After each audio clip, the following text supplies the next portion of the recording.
Hello students and welcome back to my channel. Let's learn together.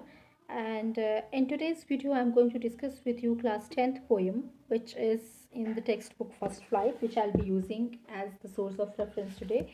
And the title of the poem is Amanda. Now if you just give a very plain first reading to the poem, you understand, and it is not difficult for you to going to to understand the surface meaning of the poem, because the language is extremely simple, and sentence structures are simpler, and there are not too many symbolic meanings which are involved in the poem, which generally are the parts and parcel of a particular of any poem. So understanding this particular poem, Amanda, is not going to be difficult, but you need to understand the underlying issues of this particular poem, which of course in today's video I will try to carry it out with you. So I intend to first of all introduce you to the themes of the poem, and also we will try to look at the poem. Since it's a short poem, we can go through it line by line. Okay, let's begin. So the first thing, as I've always told you, is to read the poem multiple number of times so that you can grasp an overall meaning of the poem. Let me read it out for you, and you are also recommended to sit with the textbook so that you can follow along as I'm talking to you, and it will be easier for you to follow. Don't bite your nails, Amanda. Don't hunch your shoulders, Amanda. Stop that slouching and sit up straight, Amanda. There is a languid emerald sea where the sole inhabitant is me, a mermaid drifting blissfully. Did you finish your homework, Amanda? Did you tidy your room, Amanda? I told you, I thought I told you to clean your shoes, Amanda. I am an orphan roaming the street. I pattern softest with my hushed bare feet. The silence is golden, the freedom is sweet. Don't eat that chocolate, Amanda. Remember your acne, Amanda? Will you please look at me when I'm speaking to you, Amanda? I am Rapunzel. I have not a care. Life in a tower is tranquil and rare. I'll certainly never let down my bright hair. Stop that sulking at once, Amanda. You're always so moody, Amanda. Anybody would think that I nagged at you, Amanda. So that was the poem, and as I told you, read it multiple number of times in order to understand what the poet wants to get at. And if you have heard the poem, then there is this one word which repeats and which comes into the play time and again, and that word is Amanda. And definitely that is the name of the character which is there in the poem, right? So there is this girl called Amanda, and she's been regularly and constantly instructed by her mother regarding something or other. For instance, right in the first stanza, her mother says that she should not bite her nails, she should not hunch her shoulders, and that she should stop that slouching and sit up straight. Okay, so she should have right posture while sitting. All right. Now, all these instructions are not new to us when we were kids or teenage, when we were into teenage, or most of you, the viewers of these videos, are of course teenage, I'm sure. So then you keep on hearing these kind of instructions from your parents. So how do you feel at that time? If you read the poem, it will seem extremely familiar to you, because you all have gone through all this phase, or maybe you all are going through this phase where parents have this intention of actually correcting each and every step of you, and they keep on giving you instructions. Sometimes the dose of the instructions are just too much to be consumed by the teenager at one go. So this is, again, I would say, the story of a girl, Amanda, who is probably a teenager, maybe somewhere from 12 to 16 years old, and she is constantly being told by her parent, it could be mother or it could be father, by the parent, to keep on behaving in a certain way, right? So then you have to think about how Amanda must be feeling, and what Amanda feels about herself is something that is present there in parenthesis, something in the bracket. If you have the textbook, please notice that there are certain lines which each and after almost all the stanzas except the last one, almost all the stanzas, there are 3 or 4 lines which are kept in bracket. These are basically Amanda's thought, right? So whenever she is actually nagged by her mother, or whenever she is asked to do anything by her mother, there is a thought pattern that occurs into her mind, and she thinks about something, right? Let us, for example, look at the first stanza where her mother asks her not to bite her nails, And also to sit properly, she should not hunch down her shoulders like this. She should not slouch and she should sit straight up, right? This is what her mother wants from Amanda. Now, at this point, what does Amanda think? Let us look. There is a languid emerald sea. So now she is in her imagination thinking about a sea. She is imagining about a sea, a languid, a free flowing, and an emerald. Emerald is a gemstone which is of greenish color. So she's, imagining a sea of greenish color, and where the sole inhabitant is me, a mermaid drifting blissfully. So she is imagining herself to be a mermaid. Well, if you know what a mermaid is, it's actually a mythological creature with half of the body of human being and another half of the body is that of a fish.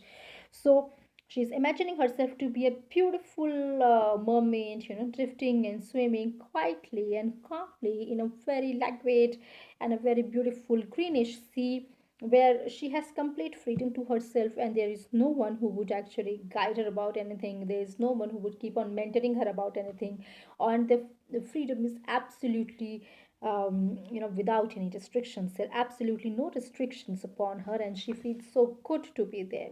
So you can imagine, there is this world of reality where she has been constantly told by her parent to behave in a certain manner.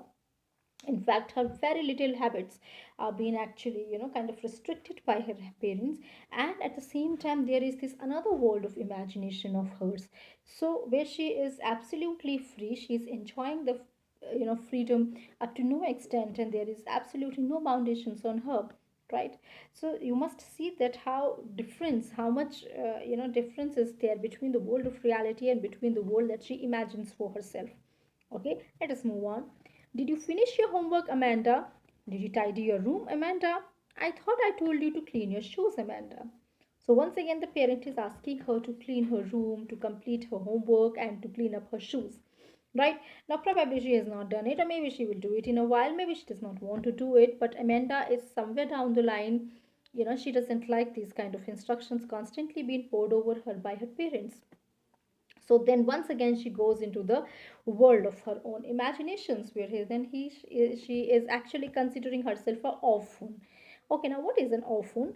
Orphan is actually a child with no parents. A parentless child is of course is called as orphan.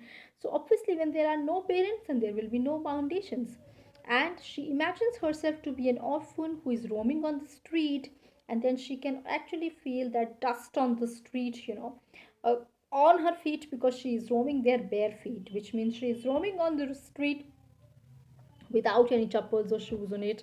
And at the same time she feels that silence is golden and freedom is sweet. Okay, so she doesn't silence means that she doesn't have to speak to anyone. It is not important for her to offer any explanation of her actions to anyone, so she can just be silent. And at the same time, the freedom that she's going to get is absolutely sweet. So now you can imagine how Amanda actually equates her parents uh, to a certain kind of foundations. Okay, so she does not want to have those foundations, and she wants herself to be parentless. So she has gone to the extent of actually thinking herself as a orphan, which is not really a good thing. It is never to be a good thing to be an orphan, because what kind of life would orphans generally live.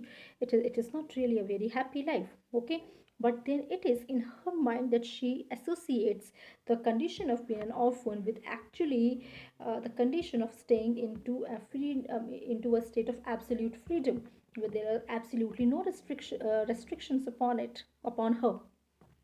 Okay, let us look at the next one.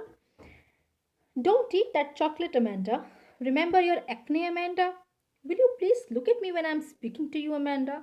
Now, once again, the parent is nagging her because she's eating too much of chocolates. Now, chocolates are something which are liked by everybody, but then Amanda probably likes them really a lot, so therefore she eats a lot of chocolate, and therefore she started getting those pimples, on her face.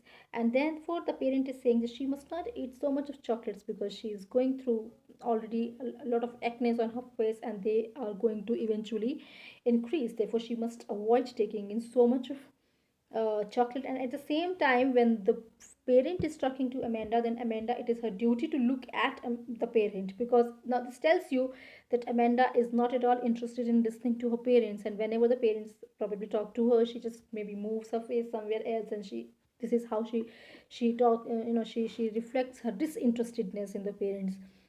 So then how does she now imagine herself to be? She imagined herself to be one of the this fairy the one of the princess in the fairy tales, who is known as Rapunzel.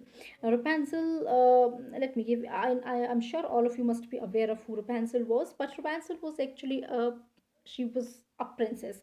Now it is a mythological fairy tale according to which she was a princess born to a parent who were king and queen, and then she was taken away from them by a witch. And this witch has taken her because Rapunzel had really magical hairs, and her hairs were not just magical, they were extremely beautiful and extremely long.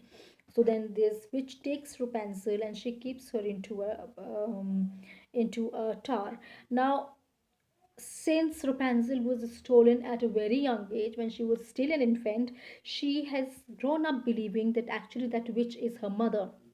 Now she lives in that tower, and she is the only access to the outward world is just one window through which she is able to look at outside world. And she longs to get out of that tower, so that she could also experience the beauty of outside world. She could also taste her own freedom, right? So for her, for Rapunzel, actually that tower becomes a mean of bondage, because she is actually kind of, bonded over there. She cannot meet anyone. Nobody from outside comes inside, and she cannot go outside because her mother, the witch, actually, she does not allow her to go outside because her hairs had magical properties, as I told you, and it had the properties of curing anything, and at the same time, it had the properties of keeping people, young forever.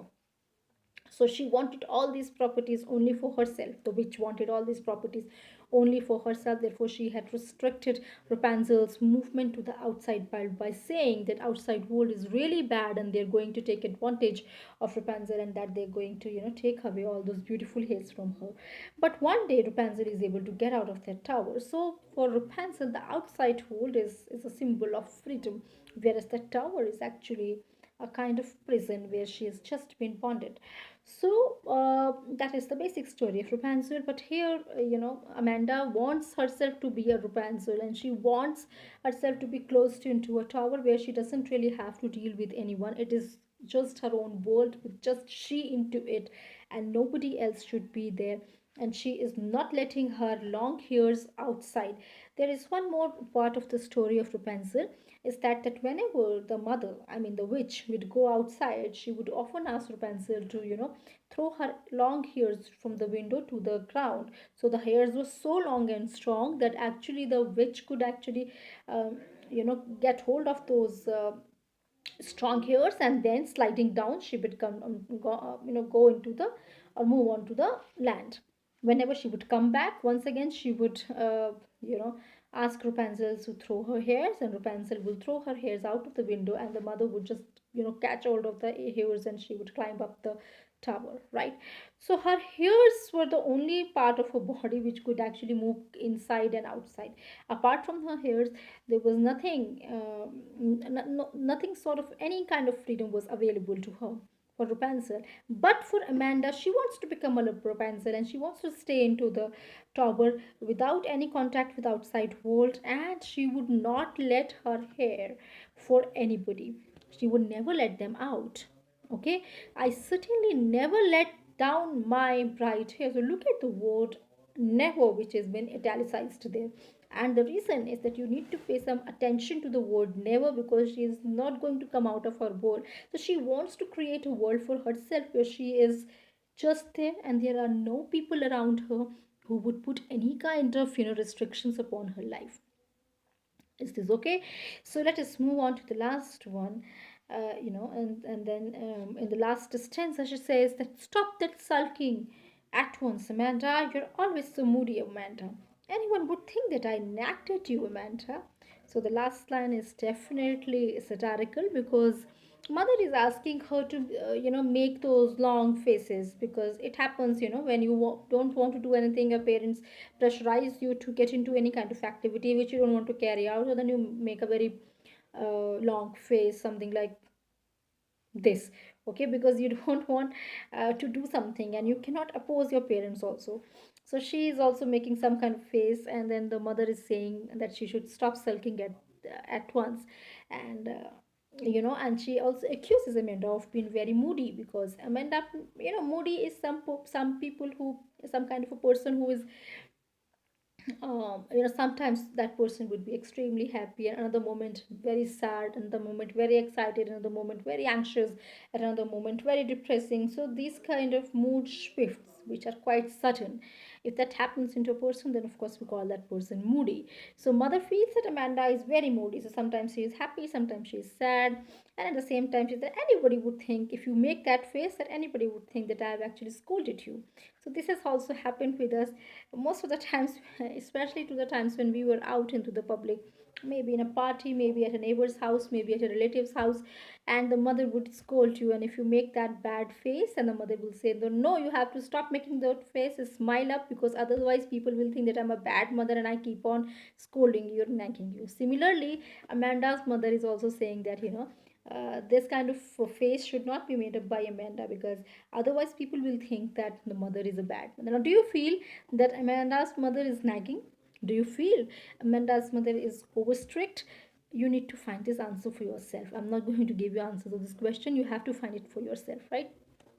Now let us come to the look at the poem in its totality. If you look at the poem, of course it is about Amanda, as I told you, a teenage girl who is often being instructed by her mother or by her father or by any of the parent about various things in her normal day, right from biting her nails to doing her homework to tidying up her room to cleaning up her shoes to sit in a certain position and to think in a certain manner and not to be moody and so on and so forth.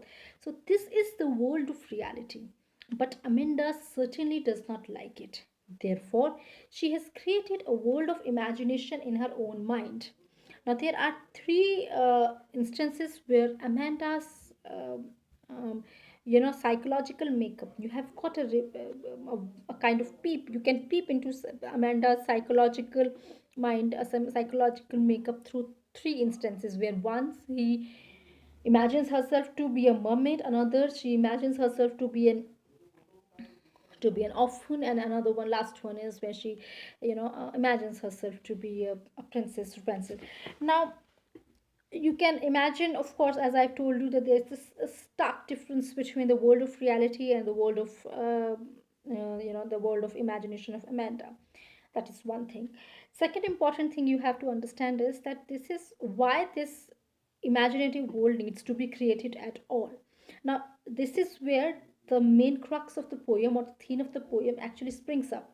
The poem is exactly about how a teenager feels and about what a teenager maybe thinks. Okay, so teenage is an age, most of you would know it, which is accompanied with variety of changes. Okay, now these changes are physical to a certain extent, but most often these pain changes are mental and psychological also.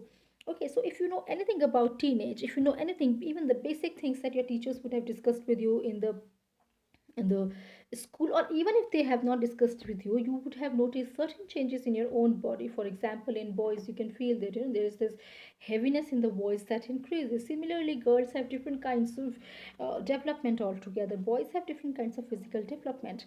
Now these developments are happening, and they are happening at such a fast pace that the body takes some time to kind of get along with them. Right now, this is the scientific explanation of the changes that occur during the stage of teenage. Now, what are the psychological things or the differences that basically occur? Now, just imagine a 5 year or a 10-year-old child who's so fond of staying with their mother. 5 year and 6 year and 8-year-old child, they will be so fond of spending time with their mothers that even if the mother would scold them, even if the mother would beat them sometimes or get harsh on the child will eventually get back to the mother, because whatever the mother is, it is his or her own complete world. Or the parent is the only thing that the child has been exposed to so far, and he does not imagine anything beyond his or her mother and father. But as the age advances, and once the child gets into the age of say 12, 13, 14, there is this concept formation that begins within a child, and now he is becoming more aware of himself. To a certain extent, it has got something to do with the physical changes, but let me tell you, this is not completely about physical changes. Don't just think that it is just that a teenager's intelligence is hijacked by his or her hormones. No, it is not that, but it is because the age is advancing, the mental capacities are advancing, there are advancements in the brain activity. So definitely the brain is starts providing a lot more exposure and opportunities for the child to think in various ways, and therefore this concept formation, as I told you, that begins to happen, and therefore the child will try to think for himself or herself. For example, if you have just now told him about what a god is, then he would like to know it himself what really a god is. Okay, so they would become more aware of him themselves. They would think about variety of things. Now they need answers, and they have to be rational answers. They know the difference between actions and the words. So if you just tell them, oh, I love you, then you actually have to show that in your actions. Mere words will not help. They might help with a little child from 3 years of age to 10 years of age, but with a teenager you actually have to convert them in the action. Only then they're going to believe it. So similarly here, Amanda is going through a teenage. Now she is obviously, she is deeply disturbed by the kind of foundations and restrictions that are being put upon it. She does not understand that it might be some, there might be some reasons for why the parent is behaving in that particular manner. So it is about teenage then, right? And therefore when she actually cannot do anything to overcome the authority of the parent, then she creates a imaginative world for herself where she is a queen or a princess or a mermaid or a orphan where she is not disturbed. But now this is an ideal world for herself, and she just want to enjoy her freedom to the maximum. So let us look at the themes once again. So the theme is, of course, the psychological insight of a teenager's mind. It is also about the response of teenage in certain situations, of a teenager in a certain situation. It is also about the difference between the world of teenagers with that of the world of the adults. So adults have different kinds of value systems. Since they are much more advanced in life, probably they know the importance of discipline and an importance of maintaining certain order in the life, and they feel that without being ordered, without being disciplined, one cannot achieve anything. And therefore there is this imposition of how you should be sitting, how you should eat, how you should study, what should you do, all these things. But for a teenage, the world is still different. The world is something that needs to be explored, that needs to be defined, because nothing seems definable so far, right? So it is, so now let us very clearly now get down to the themes. It is about teenagers, about the psychological makeup of the teenager, about the difference between the teenager and adults. These are two important things. The response of teenager to the world of the adults. And therefore when you talk about that how it is a poem about teenagers, then you will write about what teenagers do in response to the world, which is of the adult, and which is like authorized, which is like completely dominated by adults. So what do? They have their own escapes. And how do they make those escapes? They make those escapes by building a world of their own, and these are the world which of course exist in their imaginations, and where they are the king or the queen, an absolute king and queen, which are not disturbed by anyone. Okay, so this is a very interesting poem. Read it again. If you have any difficulties, you can always get back to me. You can leave your questions in the comment section below, and at the same time I would also request you to recommend some other ways and means of making these videos more useful and more benefiting for you. So if you have any positive or constructive suggestions, you can always come up with them in the comment section below. I hope you have enjoyed the video. Also, I hope you're going to get some benefit out of it, and I'll see you soon in another video. Till then, thank you so much. Take care of yourself.